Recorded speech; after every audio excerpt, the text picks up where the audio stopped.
Isaac, first of all, in BP, I mean, I scanned the press release.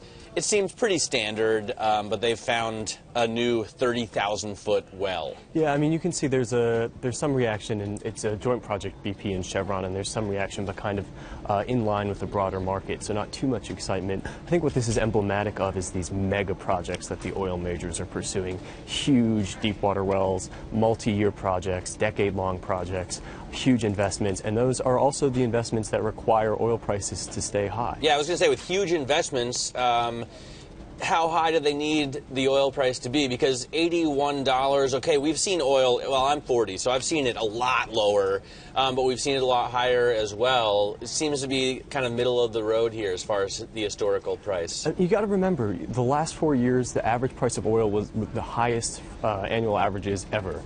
So historically, $80 is not cheap. It is certainly cheaper than where we were this summer. Right, and it's cheaper than a lot of people need it to be, right? I mean, apparently, for example, Putin needs oil to be closer to $90 a barrel in order not to have to go begging hat in hand to the Chinese for some liquidity, right? Well, the Russian budget actually counts at more like 100. So 100, I see. They could be seeing some pressure now. You know, a big question that a lot of analysts are focusing on now is what about shale? What about the U.S.? Right, because there's been a huge boom here over the last few years. Right, and there's a lot of focus on what's that magic number, what's the threshold where that drilling becomes unprofitable. What I think is really interesting is even if that drilling remains profitable, the cash flow for those drillers goes down, and the amount of money that can be lent to them by their banks and by investors is also facing some pressure. So that pace of drilling is likely to slow.